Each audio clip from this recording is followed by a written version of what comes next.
পৃথিবীর বুকে এই যে গোটা ঢাকা সিটির ভিতরে সবচাইতে আল্লাহরে বেশি স্মরণ করে ঢাকা মেডিকেল কলেজে এই রোগীরা। কথা কয় না, কারণ ঢাকা মেডিকেল কলেজে সবচাইতে বেশি রোগী না। পৃথিবীর বুকে মসজিদে যতটুকু, আপনি মসজিদে কতক্ষণ আল্লাহরে স্মরণ করতেছেন? যতক্ষণ নামাজ চলে।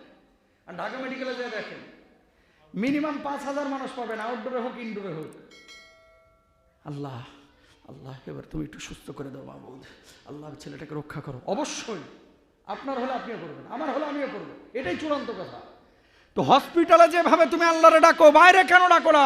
যদি বাইরে ডাকতা তাহলে সমস্ত মানুষগুলো আসল ইমানদার হয়ে যাইতো। কথা বলেন ঠিক কেন?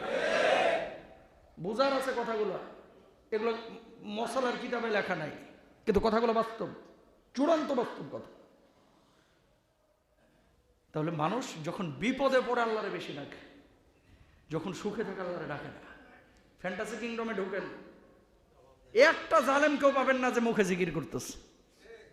কথা কয় না কেন? তসবিহ হাতে একটারও পাবেন? সব গেঞ্জি পরে দেখবেন পড়ে রয়েছে। দেখে বুঝার কায়দা না, এটা মুসলমানের বাচ্চা নাকি দাদা বাবুর বাচ্চা। বোঝেন নাই কথা। চেহারা সুরত আচরণ দেখলে মনে হয় এটা এপার বাংলার লোক না, ওপার বাংলা থেকে ধুতিওয়ালার বাড়ি থেকে আইছে। তো গেঞ্জি পরে ওখানে পানির মধ্যে নামতেছো কে? অপরাধ, অন্যায়। তাহলে আল্লাহ তো আমাদের সাথে ভাই কখনো জুলুম করে না, আমরা জুলুমটাকে ডাকে নিয়ে আসি। আল্লাহ বললো, বান্দা যখন শুকরিয়া ভালো রাখছি তোরে, শুকরিয়া আদায় কর। ইস্তাআযানা রাব্বুকুম লা ইন শাকারতুম লা আযীদান্নাকুম। যদি তুমি শুকরিয়া আদায় করো তোমার নিয়ামত বাড়ায় দেব। শুকরিয়া আদায় করলাম না, ভালো অবস্থায়, অসুস্থ হইলে আল্লাহরে ডাকলাম, সুখে থাকলাম তখন কিংডমের ভিতরে ঢুকে নাচানাচি করলাম, আল্লাহরে ডাকলাম না, নামাজ পড়লাম না, রোজা করলাম না, দিন ফলো করলাম না, সে আল্লাহ কখনো আপনার ডাকে সাড়া দেবে না। এরপরে দোয়া করবেন 5 বছর, হুজুর দোয়াতে একটাও কবুল হচ্ছে না। হইবে কেমনে? ডাকার মতো তুমি ডাকতে পারো নাই। উদউনি আস্তাজিব লাকুম। ভালো একটা হৃদয় নিয়ে তাকওয়া পরিপূর্ণ করে আল্লাহরে ডাকলে আল্লাহ সে ডাকে সাড়া দিবেই দিবে। ঠিক কিনা ভাইরা? আবার মনে থাকবে তো কথাগুলো ইনশাল্লাহ? বলেন 2 নাম্বার। 3 নাম্বার, নামাজ পড়তে হবে প্রত্যেকটা নামাজ জীবনের শেষ নামাজ হিসাবে। মারাত্মক কথা। এই উপদেশ নবীজি কাকে দিচ্ছে? এক সাহাবীকে দিচ্ছে। সে উপদেশটা নবীজি কাকে দিচ্ছে? সাহাবীকে। যে জীবনের প্রত্যেকটা নামাজ পড়বা জীবনের শেষ নামাজ হিসেবে। মানে আজকে যারা জুমায় এসেছেন আপনাদের টেন্ডেন্সি থাকবে যে আর জীবনে নামাজ পাবো না, এটাই আমার জীবনের শেষ নামাজ। এরকম চিন্তা চেতনা নিয়ে যখন প্রত্যেকটা নামাজ পড়বেন, আল্লাহর কসম করে বলতেছি আপনার মনটা কখনোই অন্য কোনো দিকে ধাবিত হবে না।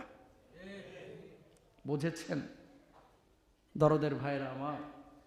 সুতরাং প্রত্যেকটা নামাজ আপনারা ঠিক মতো পড়বেন। জোহর পড়বেন, আসর পড়বেন, মাগরিব পড়বেন, এশা পড়বেন।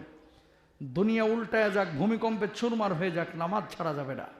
আল্লাহ মাফ করুক, বন্যায় যদি পানিতে গোটা এলাকা ডুবেও যায়, আপনি পানির মধ্যে দাঁড়ায় যতটুকু পারেন ইশারা ইঙ্গিতে পড়বেন। দুনিয়ার সব কিছু চলে, কিন্তু নামাজের ব্যাপারে হুজুর আমার তো প্যান্ট খারাপ, হুজুর লুঙ্গিতে না পাক, হুজুর দোকানের ব্যস্ততা। বাথরুমে যখন চাপ মারে তখন তো দোকানের ব্যস্ততা দেখেন না, তখন দুনিয়া উল্টায় গেল। বাস থামায়া দূর গুল্লি মারি তোর টিকিটের আগে আমি আমার হাজত সারি। কথা বলেন ঠিক না? সত্য না মিথ্যা? তো যখন 3 বার চাপ মারতেছে তখন তো টাইম ঠিকই বাইর হচ্ছে, তখন তো কাস্টমারের কোনো সমস্যা নাই। আর নামাজের ক্ষেত্রে লুঙ্গি না পাক, জামা না পাক, দোকানে ব্যস্ততা, কাস্টমারের পেরেশানি, ক্ষুধা যখন লাগে কেমনে দুনিয়ার সব কিছু ছাইরা ছিঁড়ে ভাত খান। যেমন এভাবে হাজত, বাথরুমে চাপ মারলে সারেন, ক্ষুধা লাগলে যেভাবে খাবার খান, নামাজটাকে ওইরকম মনে করতে হবে যে আমার জীবনের মূল অক্সিজেন নামাজ। নামাজ না পড়লে আমি বাঁচতেই পারবো না, আমি যেন মরে যাবো, অস্থির হয়ে যান। আল্লাহর নবী বলছে ওয়ারাজুলুন কলবুহু মুআল্লাকুন ফিল মাসাজিদ। ওই মুমিন যার হৃদয়টা এরকম নামাজের সাথে মসজিদের সাথে সম্পৃক্ত, আল্লাহ রাব্বুল আলামিন কিয়ামতের ময়দানে আরশের নিচে তাকে ছায়া দিয়ে বলবে, যা জান্নাতের যেই দরজা দিয়ে খুশি জান্নাতে চলে যা। পারবেন না ইনশাআল্লাহ? আল্লাহ কবুল করুক, আমিন বলেন।